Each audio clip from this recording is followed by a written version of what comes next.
What's up guys and welcome back to my channel. Ryan Garcia has once again sparked a debate in the combat sports world, this time by confidently claiming he would easily knock out UFC star Ilia Topuria in a boxing match. During a recent live stream, Garcia addressed the growing conversation around MMA fighters transitioning into professional boxing, specifically responding to Topuria's public interest in making the move after his MMA career. Garcia did not hesitate when asked about the possibility of facing Topuria in the ring. With his trademark confidence, the former interim lightweight champion made it clear that he believes the matchup would be one-sided. According to Garcia, Topuria's boxing experience would not be enough to compete at the elite level of professional boxing, especially against a fighter of his speed, timing, and knockout power. "I would beat him for sure," Garcia said, doubling down on his belief that the fight wouldn't even go the distance. He emphasized that while Topuria may have some boxing fundamentals, that alone would not prepare him for a full professional boxing bout. Garcia pointed out that boxing at the highest level requires years of specialized training, rhythm, and ring IQ that cannot be easily transferred from MMA. When asked whether he believed he could defeat Topuria in a full 12-round fight, Garcia remained just as confident. He stated that he would need all 12 rounds, predicting a knockout victory long before the final bell. In his view, Topuria's time away from competition and personal distractions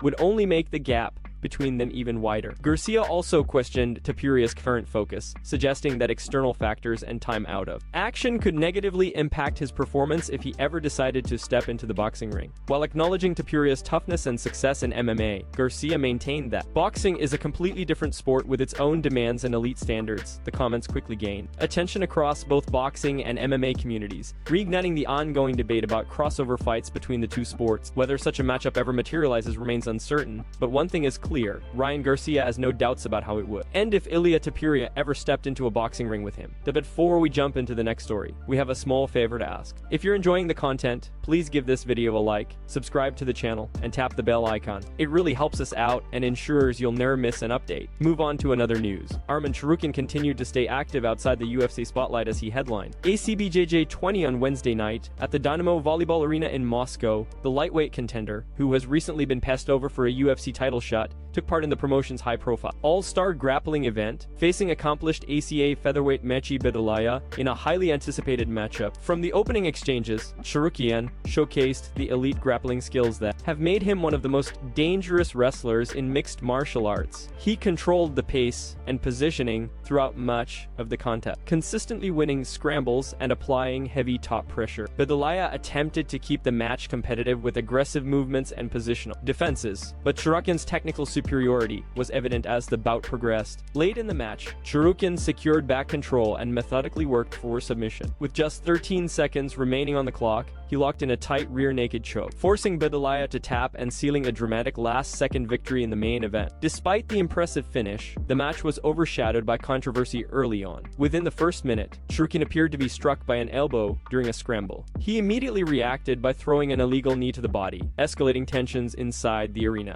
Bedalaya responded with a retaliatory kick before the referee intervened to restore order. The incident caused a lengthy stoppage, and for several minutes it appeared the bout could be ruled a no contest or even called off entirely. Officials ultimately allowed the match to continue, but the early altercation left the crowd buzzing and added an edge of hostility to the remainder of the contest. Following the conclusion of the bout, Tsarukyan was escorted out of the arena by security as emotions remained high among both teams. The post-match scene further fueled discussion online, with fans and analysts debating the legality of the early exchange and whether additional disciplinary action might follow. While the controversy stole headlines, Tsarukyan's performance once again reinforced his elite grappling credentials. As he waits for clarity on his UFC future, appearances like this ensure his name remains firmly in the spotlight. Move on to another news. Following a recent grappling session, Mehdi Baidalav, who has trained extensively with Islam Makhachev and recently grappled with Arman Tsarukyan, offered his insights comparing the two fighters. Known for his in-depth knowledge of wrestling and submission grappling, Baidalav provided a candid assessment of the differences between the two rising UFC stars. According to Baidalav, while both fighters possess high-level grappling skills, the gap between them is significant. Night and day, he said, emphasizing the stark contrast in ability. Baidalav explained that in a hypothetical matchup lasting just 9 minutes, he believes Makhachev Makhachev would be able to submit Chimaev multiple times due to his superior wrestling and control. The statement underscores Makhachev's status as one of the most technically complete grapplers in the lightweight division, capable of blending positional dominance with precise submission setups. Baidulev elaborated on his personal experience grappling with both athletes. "I wrestled with both," he explained. "I haven't felt with Arman what I felt with Islam at all. Arman's wrestling is sticky and effective, but Islam has everything his control, his submissions, his overall flow are on another level." He highlighted that while Chimaev is undoubtedly skilled, particularly in maintaining dominant positions and controlling opponent, Makhachev's ability to seamlessly transition between positions and finish fights makes him a far more dangerous grappler. The comparison is particularly interesting given Chimaev's recent high-profile performance in grappling events and his growing reputation in the UFC lightweight division. While Chimaev has impressed fans and analysts with his technical wrestling and tactical approach, Baidulev's remarks suggest that there is still a measurable gap between him and Makhachev, who's widely regarded as one of the premier grapplers in mixed martial arts today. Baidulev's comments provide valuable context for fans and fighters alike, offering a rare insider perspective on how two of the UFC's top lightweights stack up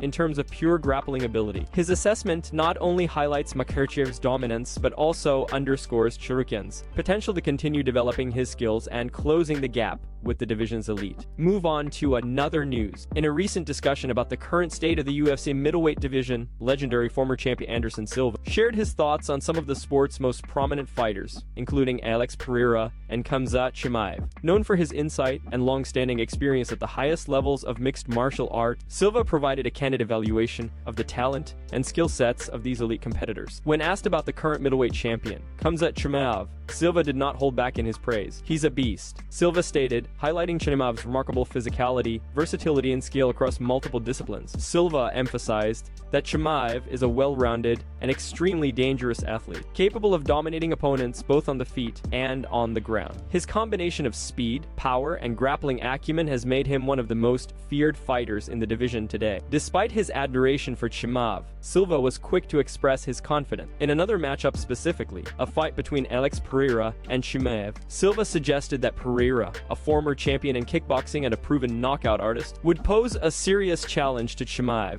if the two were ever to meet inside the octagon. "I put my chance on Alex against him if they ever fought," Silva said, signaling his belief in Pereira's ability to match Chimaev's intensity and bring his own elite striking skills to the forefront. Silva's comments reflect the growing excitement surrounding potential middleweight matchups and the crossover of elite talent from other striking backgrounds into MMA. While Chimaev has established himself as a dominant force with an impressive streak of victories, Pereira's precision, timing, and knockout power make him a dangerous opponent capable of changing the dynamics of any fight. By weighing both fighters' strengths, Silva highlighted the unique intrigue such a matchup would generate for fans. He acknowledged Chimaev's dominance while also recognizing Pereira's potential to disrupt expectations, illustrating the unpredictable and thrilling nature of the modern middleweight division. Silva's insights serve as a reminder of the high-level competition and strategic complexity that continue to define the UFC today. Move on to another news. PFL featherweight champion Mevlut Chimaev has been suspended for 1 year. Following a doping violation, the Professional Fighters League confirmed Chimaev tested positive for a banned substance known as erythropoietin, EPO, after a sample collected during the 2025 PFL World Tournament Finals on August 1st in Atlantic City, New Jersey, returned a failing result. EPO is a performance-enhancing drug recognized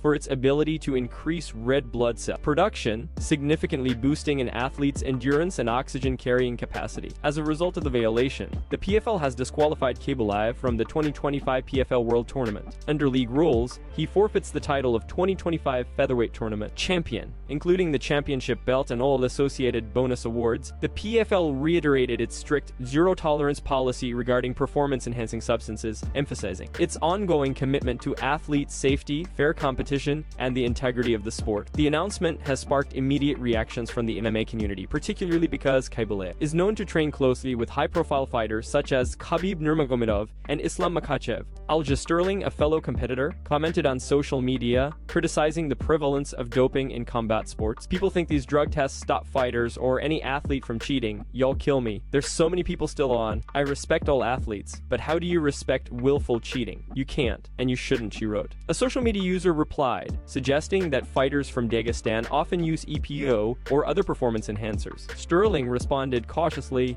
noting that while she would not make blanket accusations, she believes many athletes may be using banned substances. If you feel mentally and physically weak, then don't compete. It's weird, she added. Brendan Loughnane, who previously faced Chimaev in 2021 and lost by a split decision, also weighed in, highlighting the financial impact of competing against an athlete who later tested positive for a banned substance. This fight literally cost me millions of dollars. I lost a split decision to a known cheater. Sport is wild, he said, underscoring the ongoing ramifications of doping violations in professional MMA. The suspension of Chimaev serves as a stark reminder of the PFL's commitment to clean sport, while also reigniting broader discussions about performance-enhancing drugs and fairness in MMA competition. Move on to another news. Tony Ferguson, the former UFC interim lightweight contender, is preparing to step into the boxing ring this weekend at Misfits Mania, where he will face Warren Spencer. Ahead of the fight, Ferguson opened up about a personal conversation he recently had with former UFC heavyweight champion and longtime mentor Brock Lesnar regarding life after combat sports and retirement. For context, Lesnar served as Ferguson's coach on The Ultimate Fighter 13 back in 2011, a season Ferguson ultimately won, which helped launch his UFC career.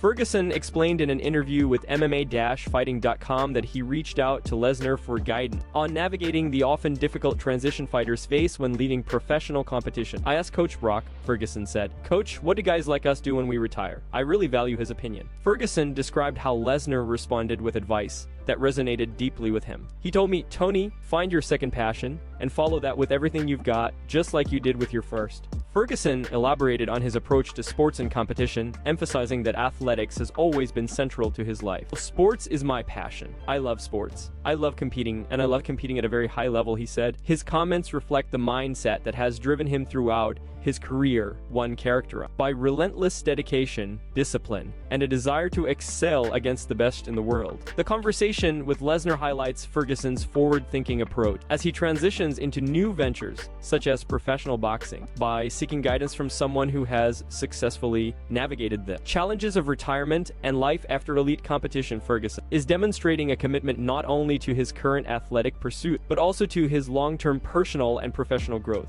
As Ferguson prepares for his upcoming bout, fans and analysts alike are taking note of his thoughtful reflections on retirement and legacy, his willingness to reach out to mentors, learn from their experiences, and apply those lessons underscores the discipline and professionalism that have defined his career. For many, Ferguson's journey serves as a model for how fighters can approach life beyond the cage, while maintaining the same drive and passion that brought them success in the first place. Move on to another news. In a surprising and highly talked about session, UFC bantamweight contender Merab Dvalishvili recently sparred with Facebook and Meta CEO Mark Zuckerberg, demonstrating both intensity and technical precision over the course of 3 rigorous rounds. The unusual pairing drew attention not only for its novelty but also for the level of effort and focus both participants displayed throughout the workout. From the opening bell, Dvalishvili immediately set the pace, instructing Zuckerberg on fundamentals while maintaining an active and high-pressure approach. He emphasized the importance of range management, encouraging Zuckerberg to find and close the distance efficiently while maintaining defensive awareness. "Find that range right away. Nice. Close your range. Let's counter. Let's go," Dvalishvili coached, blending technical instruction with practical application. Throughout the session, Dvalishvili reinforced the value of small, precise strike, drilling combinations and footwork to simulate real fight scenarios. Small shots. Pop,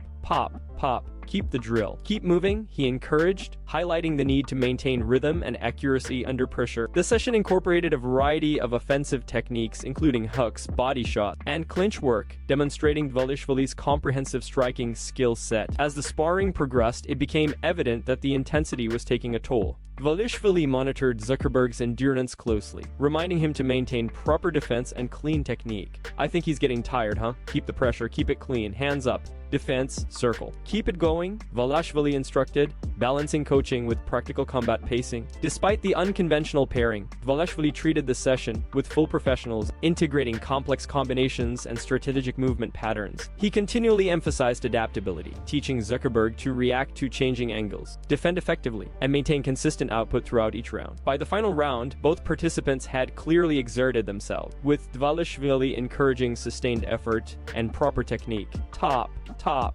top, big combo, come on, drive. Hands up, he called out, ensuring that the session ended with a focus on fundamentals and endurance. This unusual training session highlighted Dvalishvili's dedication to his craft as well as his ability to teach and mentor even in non-traditional sparring scenarios. Beyond the novelty of Zuckerberg stepping into the gym, the session served as a reminder of the discipline, intensity, and attention to detail required at the highest levels of combat sports.